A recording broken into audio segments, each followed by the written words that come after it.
कहते हैं जिसके पास विद्या नहीं है, तपस्या नहीं है, दान नहीं है, येषाम न विद्या न तपो न दानम, ज्ञान नहीं है, शील नहीं है, गुण नहीं है, धर्म नहीं है, ये सारी वस्तुएं सोनू बाबू जिसके पास नहीं है, कहते हैं वो मर्त्य लोक इस मृत्यु लोक में भार है, भार, बोझा, बोझा समझते हैं ना, बोझा है।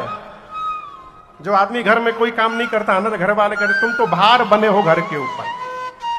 उसी प्रकार कहते हैं महापुरुष, जिस मनुष्य के पास विद्या, तप, दान, संस्कार, शील, गुण, धर्म नहीं है, वो मनुष्य इस धरती पर भार है, दिखाई दे रहा है मनुष्य है, लेकिन मनुष्य नहीं है।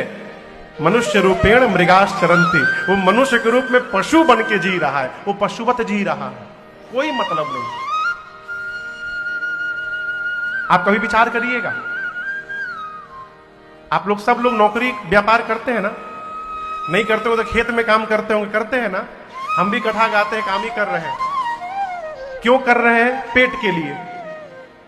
यदि भगवान पेट वाला सिस्टम न दिए होते तो आदमी कोई काम नहीं करता। पेट है इसलिए काम करना पड़ रहा है। पेट के लिए हम और आप भी भाग रहे हैं, पेट के लिए पशु भी भागते हैं, भागते हैं ना। रात को हम भी सो जाते हैं, रात को पशु भी सोते हैं, आराम करते हैं।